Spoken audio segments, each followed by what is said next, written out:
Assalamualaikum warahmatullahi wabarakatuh. Perkenalkan, nama saya Uswatun Hasanah, saya dari kelompok 4. Saya sebagai pemateri pertama yang akan membahas pengertian sumber daya alam dan lingkungan dan klarifikasi sumber daya alam. Baiklah, saya akan menjelaskan pengertian sumber daya alam.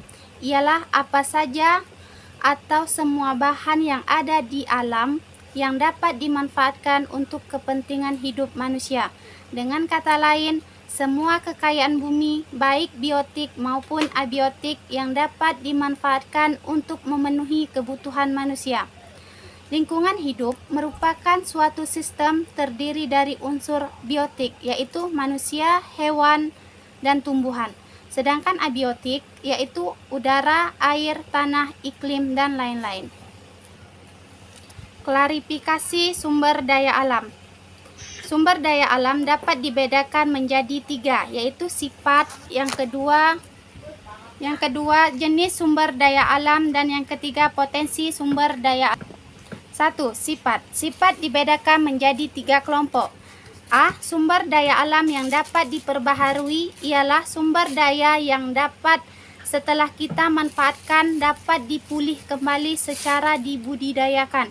Contoh sumber daya alam nabati, yaitu padi, tebu, kelapa sawit, jagung, keledai, ubi kayu, karet, teh, durian, dan lain-lain. B. Sumber daya alam yang tidak dapat diperbaharui adalah kebalikan sumber daya alam yang dapat diperbaharui, yaitu sumber daya alam yang tidak dapat dipulihkan kembali, baik secara alami maupun secara budidaya. C. Sumber daya alam tidak akan habis. Sumber daya alam yang tidak akan habis yaitu udara, angin, matahari, energi, pasang surut, dan lain-lain. 2. Jenis sumber daya alam. 1. Sumber daya alam hayati yaitu biotik adalah berubah makhluk hidup seperti hewan, sapi, kuda, kerbau, kambing, ayam, dan lain-lain. Tumbuhan yaitu padi, jagung, keledai, karet, kelapa sawit, dan lain-lain. 2. Sumber daya alam non-hayati abiotik yaitu benda-benda tidak hidup seperti air, tanah, udara, mineral, gas alam, minyak bumi, batu bara, dan lain-lain. Si sumber daya alam. Berikut contoh sumber daya alam, yaitu 1. Sumber daya alam di laut. Indonesia merupakan negara maritim terbesar di dunia, yaitu 2 atau 3 wilayahnya terdiri laut. Luas laut Indonesia 5,8 juta kilometer, luas perairan 3,1 juta kilometer. Demikian perikanan laut, baik perikanan tangkapan maupun perikanan budidaya, merupakan sumber daya perikanan yang sangat potensial untuk kemakmuran bangsa Indonesia. 2. Sumber daya alam air payau atau tawar. Luas perairan payau yang cocok untuk budidaya tambak 1,25 juta. Potensi lestarinya 10 juta ton per tahun pada tahun 2010.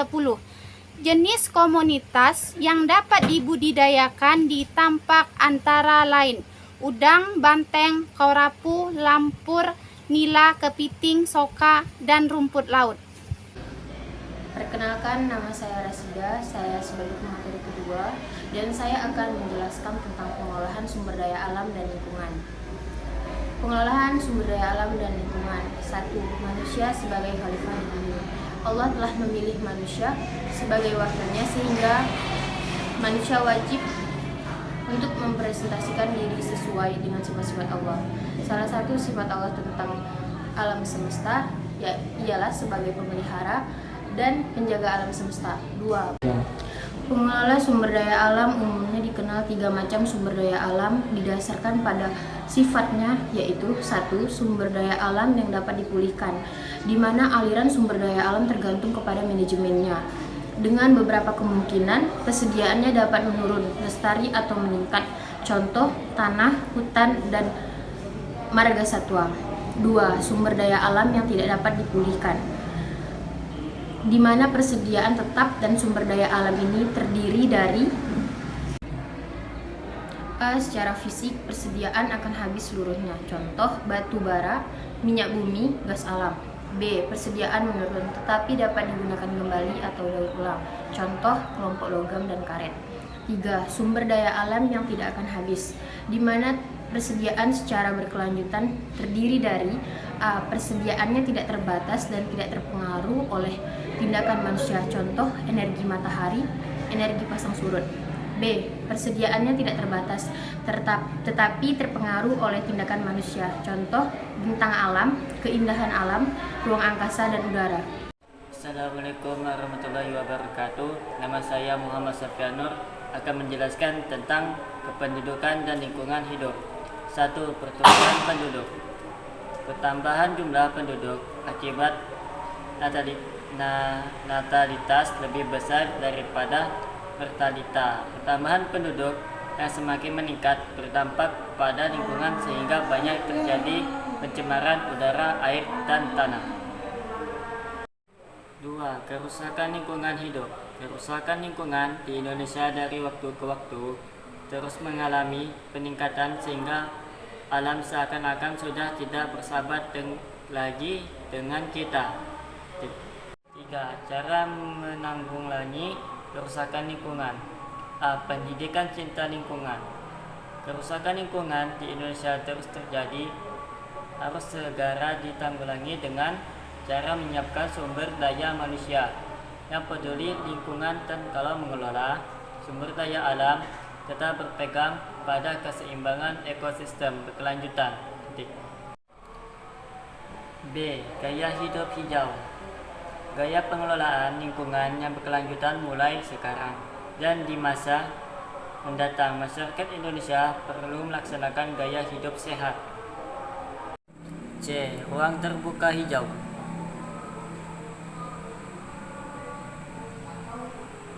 Pembangunan kota di Indonesia belum sepenuhnya mengacu pada ruang terbuka hijau, sehingga suhu udara semakin panas, terjadi penurunan air tanah, banjir, genangan air. Pada waktu hujan, destruksi air laut, abrasi pantai, pencemaran air, keruh dan berbau, pencemaran udara, suasana, gersang, bising, dan lain-lain.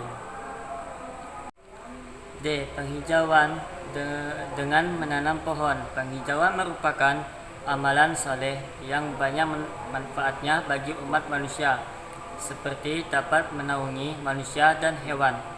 Batangnya dapat dibuat peralatan, akarnya dapat mencegah terjadinya erosi, banjir, tanah, longsor, mengurangi polusi udara, dan lain-lain. E. Konservasi terumbu karang. Perlu dilakukan konservasi terhadap terumbu karang. Salah satunya harus ditentukan zona larang ambil terumbu karang. Hasil kajian denatural konservasi menyatakan bahwa biaya konservasi 20-30% lautan mencapai luas 15-30 miliar per tahun. F. Pembangunan berwawasan lingkungan. Pembangunan berwawasan lingkungan merupakan upaya cerdas dan berencana dalam rangka mengelola SDA secara bijaksana dalam pembangunan yang berkeseimbangan. E. Etika lingkungan. Etika lingkungan adalah aturan mengenai nilai dan prinsip moral yang merupakan pedoman manusia atau suatu kelompok dalam berinteraksi dengan lingkungan dengan perkembangan inspek yang semakin maju, manusia mengalami perubahan. Etika lingkungan. Etika lingkungan adalah aturan mengenai nilai dan prinsip moral yang merupakan pedoman manusia atau suatu kelompok dalam berinteraksi dengan lingkungan dengan perkembangan. Insteks yang semakin maju, manusia mengalami perubahan sikap, yaitu yang sebelumnya dikuasai lingkungan berubah menjadi manusia menguasai lingkungan. Oleh karena itu, guna menciptakan manusia hidup dalam keselarasan dengan lingkungan, perlu diterapkan sikap maka keseimbangan lingkungan, yaitu A. Manusia adalah bagian dari lingkungan yang tidak dapat dipisahkan dengan makhluk lain dan bukan penguasa lingkungan. B. Tuhan menciptakan lingkungan untuk semua penghuni alam semesta, bukan hanya untuk manusia. C. Manusia harus mengelola dan menjaga lingkungan dengan bijaksana guna kepentingan generasi muda selanjutnya. D. Sumber daya alam terbatas sehingga manusia dalam pemanfaatannya harus hemat, diperbarui, dan tidak boros. E. Hubungan manusia dengan lingkungan harus saling menguntungkan. F. Fungsi utama manusia dalam menjaga keseimbangan adalah mengawasi dan mencegah kelompok tertentu mengeksploitasi secara berlebihan SDA dan merusak lingkungan. G. Negara berperan untuk mencegah terjadinya eksploitasi sumber daya alam yang berlebihan. Sekian dari pemaparan kami akhiri. Wassalamualaikum warahmatullahi wabarakatuh.